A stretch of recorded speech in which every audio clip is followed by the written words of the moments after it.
Lovely, నిన్నొక విషయం అడగడం మర్చిపోయాను నేను. అసలు ఈ ప్లాన్ నీకు ఇచ్చిన వాళ్ళెవరు? అదిగాక నువ్వు ఎవరితోనో ఫోన్లో మాట్లాడావు, ఆ తర్వాత ఇలా చేసేద్దామని.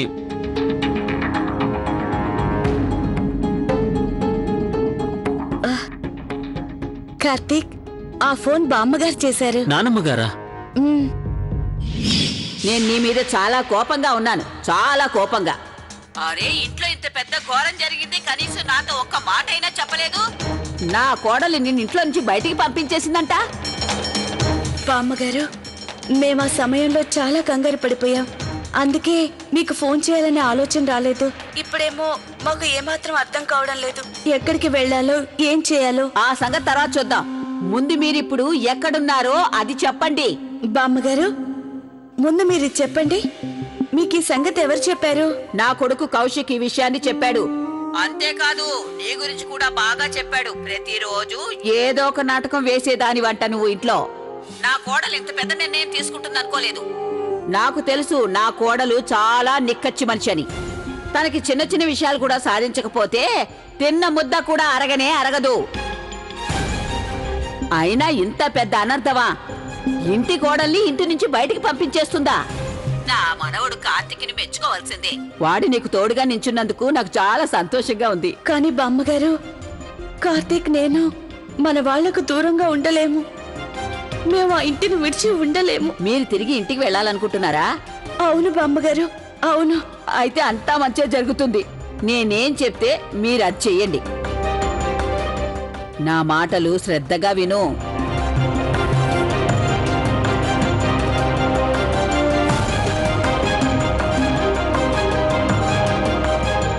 అవును గాని బామ్మగారు, మీరిచ్చే ఈ పథకం మాకు మంచి ఫలితాన్ని ఇస్తుందంటారా? వెన్న వేలికి చక్కగా రాకపోతే వేలిని వంకర చేసి తీయాల్సి ఉంటుంది.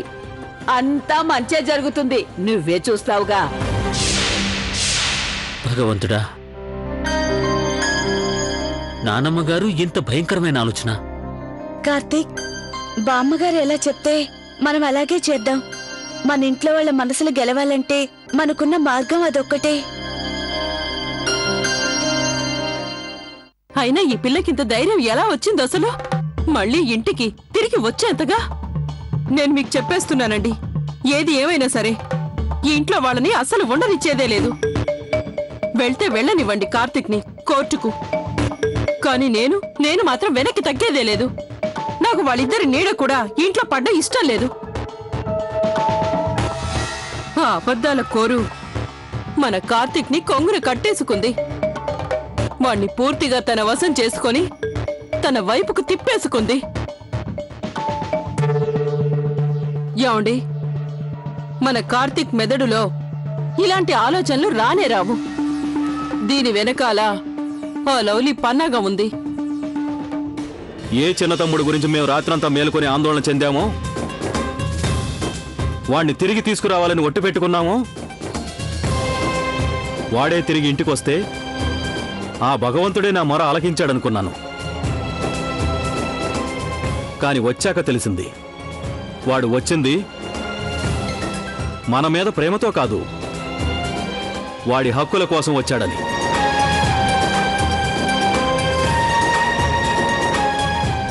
కళ్ళతో చూసి చెవులతో విన్నాక కూడా రాత్రికి రాత్రే కార్తీక్ ఇంతగా మారిపోతాడంటే నేను నమ్మలేకపోతున్నాను.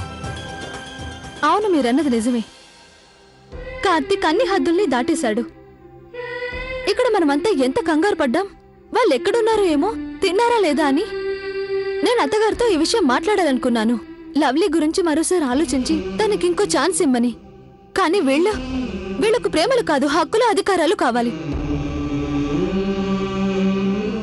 నాకు అప్పటి నుండి ఒకటే బాధగా ఉంది. ఏమాత్రం ఆలోచించకుండా కార్తీక్ తన హక్కుల గురించి మాట్లాడి అమ్మా నాన్నల మనసు ఎంతగా గాయపరిచి ఉంటాడు. ఈ లవ్లీ వచ్చిన క్షణం నుంచి ఇవే ఆలోచనలు. ముందు కార్తీక్ ని కొంగిన కట్టేసుకొని ఆ తర్వాతేమో ఈ ఇంటిని విడగొట్టాలని. అలాగే తను 2 లక్ష్యాలను చేరుకుంది. నేను ఆ లవ్లీని మన ఇంట్లో నుంచి వెళ్లిపోమన్నప్పుడు కొన్ని రోజులైనా మనశాంతిగా ఉండొచ్చనుకున్నాను. కుటుంబం అంతా కలిసి ఒక్కటిగా సంతోషంగా ఉంటుందనుకున్నా. కానీ ఈ పిల్ల మాత్రం ఒక భూతంలా పట్టి మనల్ని పీడించేస్తుంది. నేను ఇంకా నమ్మలేకపోతున్నాను. ఈ అమ్మాయిని గుర్తించడంలో నేను పొరపాటు ఎలా చేశాను? నేనెప్పుడు అనుకునేవాడిని ఈ అమ్మాయి చాలా మంచిదని, పెంపకంలో కాస్త తేడా ఉంది అని. అరే తన సంగతి వదిలే, మన కార్తీక్ కూడా ఇలా చేస్తాడా? ఏమండి, నేను మీకు ఎన్నోసార్లు అర్థమయ్యేలా చెప్పడానికి ప్రయత్నించాను ఈ అమ్మాయి మిమ్మల్ని మోసం చేస్తుందని. కానీ మీరు ఎప్పుడు నా మాట వినేందుకు సిద్ధంగా లేరు. హ, తను మిమ్మల్ని ఏమని పిలిచేది? Best friend. నాకు మొదటి నుంచి తెలుసు కార్తీక్ పై లవ్లీ ఇన్ఫ్లుయెన్స్ ఎక్కువగానే ఉందని. అయినా భార్య మాటలు వినడంలో ఎలాంటి తప్పు లేదు. కానీ కార్తీక్కి అసలు వ్యక్తిత్వం అనేది లేకుండా పోయింది. అవునండి, ప్రియ కరెక్ట్ గా చెప్పింది. గాడ్ ప్రామిస్ ఇంట్లో ఇంతకు ముందు సమస్యలు ఏమైనా తక్కువయ్యాయని ఈ కొత్తది పెట్టారు. తమకు హక్కులు కావాలట, అధికారాలు కావాలట. చాలా సహించాం, ఇక ఇప్పుడు ఊరుకునేది లేదు. వాడు చిన్న తమ్ముడు అయి ఉండి తన హక్కులు అధికారాలని మాట్లాడితే నేను వాడికి పెద్ద అన్నయ్యని. వాడిని ప్రశ్నించే అధికారం నాకుంది. వాడిని ఇప్పుడే ఈ క్షణంలోనే నిలదీస్తాను. బావగారు, ఒక్క నిమిషం ఆగండి. నా ఉద్దేశం ఏంటంటే నేనే వెళ్ళి కార్తీక్తో మాట్లాడి తన మనసులో ఉన్న ఆలోచన తెలుసుకుంటాను.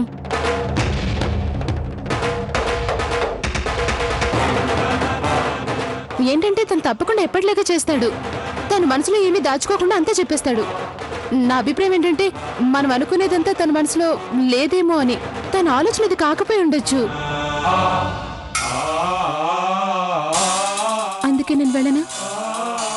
అలాగే.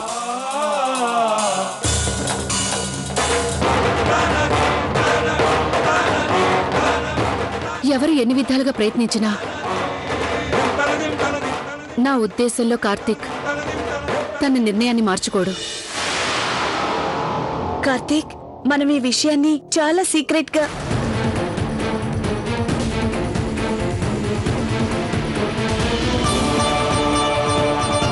అక్క లోపలికి రండి.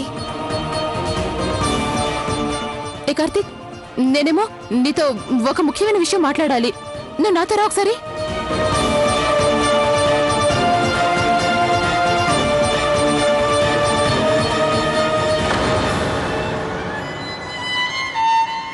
నేను మీతో ఏమాత్రం మాట్లాడను. ఎందుకంటే మీరు నాతో ఏం మాట్లాడాలనుకుంటున్నారో నాకు తెలుసు. నేను అమ్మతో ఎందుకు అలా మాట్లాడాననేగా మీరు అడగాలనుకుంటున్నారు.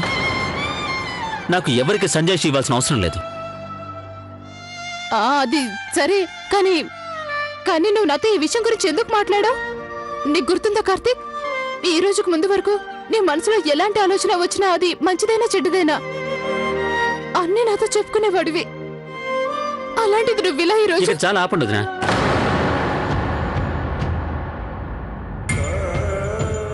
మమ్మల్ని ఇంట్లోంచి పంపించే సమయంలో ఒక్కరు కూడా మమ్మల్ని అడగలేదు ఎక్కడికి వెళ్తారు, ఏం చేస్తారు, ఎలా ఉంటారు, ఏం తింటారు అని. మీ అందరికీ తెలుసుగా మా అమ్మ నిర్ణయం తప్పని. అప్పుడు మీలో ఎవరు మాకెందుకు సాయంగా రాలేదు? అలాంటిదేం లేదు కార్తీక్. మేమందరం అత్తగారితో మాట్లాడాలనే అనుకున్నాం. కానీ అత్తగారు ఎందుకు అలా మొండిగా ఉన్నారో అర్థం కాలేదు. అందుకే మేమందరం అత్తగారి ముందు అలా నోరు తెరవలేకపోయాం. నోరు తెరవలేకపోయారు. ఇప్పుడు నేను కూడా నోరు తెరవలేను. అందుకే మీకేం చెప్పలేను. ఇక మీరు మా ఇద్దరిని ఏకాంతంగా వదిలిపెట్టి వెంటనే గదిలోంచి వెళ్ళిపోండి.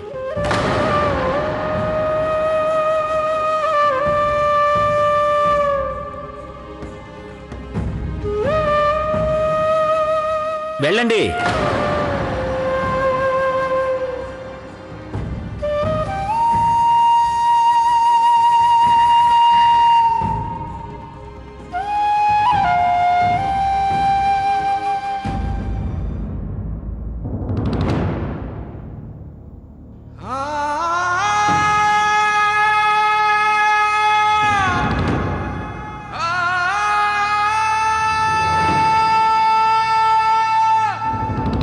కార్తీక్, అక్కతో ఎందుకంత కఠినంగా మాట్లాడావు? ఆవిడ ఎంత బాధపడి ఉంటారో కదా. నేను అలా ఉండకపోతే అప్పుడు మీనాక్షి వదిన నా నుంచి అంతా చెప్పించేసేది. నేను ఆవిడ దగ్గర ఏ విషయం దాచలేను.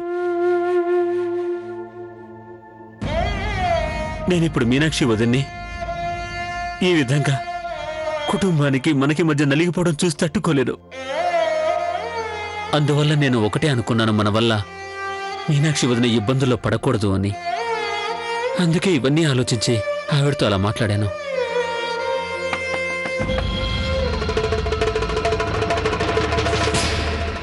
కిందకి రండి. అత్తయ్య గారు మిమ్మల్ని ఇద్దరినీ కిందకి రమ్మన్నారు.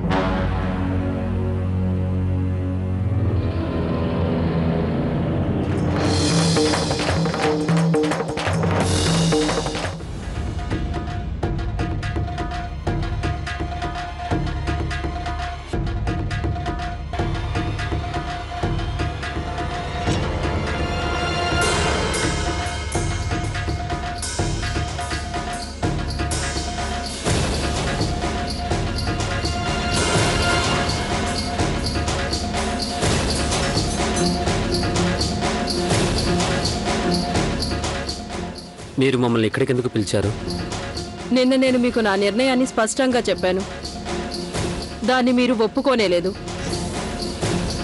అందుకే ఈరోజు నేను మరో నిర్ణయం తీసుకున్నాను. దానివల్ల అన్ని సమస్యలు పరిష్కారం అవుతాయి.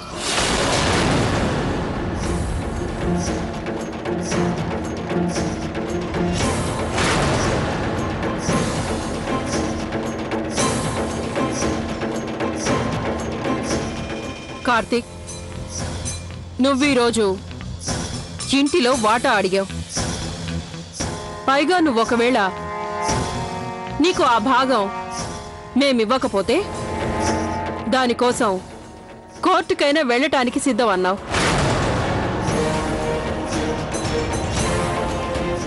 నువ్వు కోర్టుల చుట్టూ తిరగడం మాకు ఏమాత్రం ఇష్టం లేదు.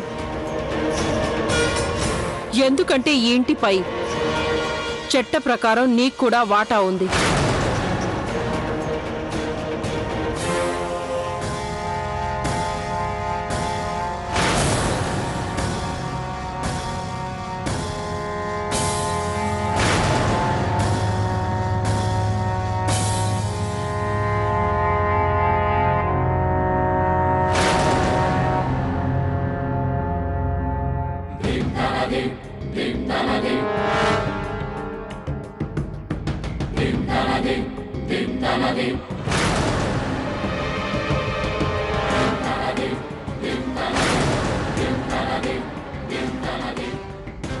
ఇప్పుడు నువ్వేం చేయబోతున్నావు?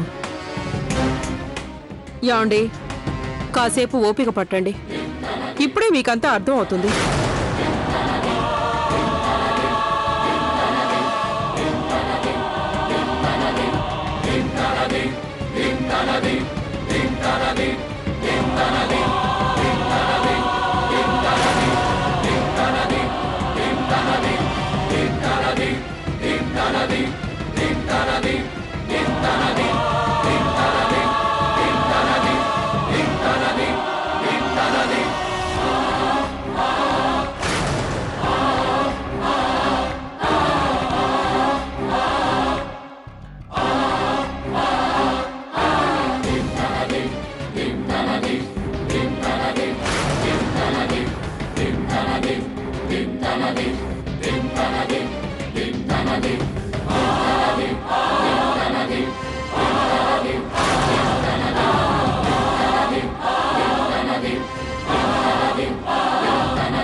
మనందరం ఉమ్మడిగా ఉండాలని తీర్చిదిద్దాం. అలాంటిది ఇప్పుడు ఈ ఇంటిని 2 భాగాలుగా చేయాల్సి వస్తుంది. 2 భాగాలుగా చేయాల్సి వస్తుంది.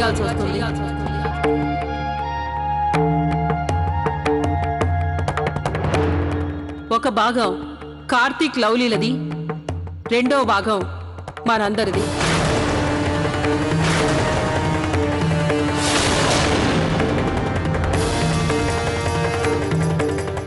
ఎలాంటి బలవంతము లేకుండా మీరంతా మీ ఇష్ట ప్రకారమే మీ నిర్ణయాన్ని అంగీకరించవచ్చు. మీరంతా మా భాగంలో ఉంటారా, లేక కార్తీక్ వాళ్ళ భాగంలో?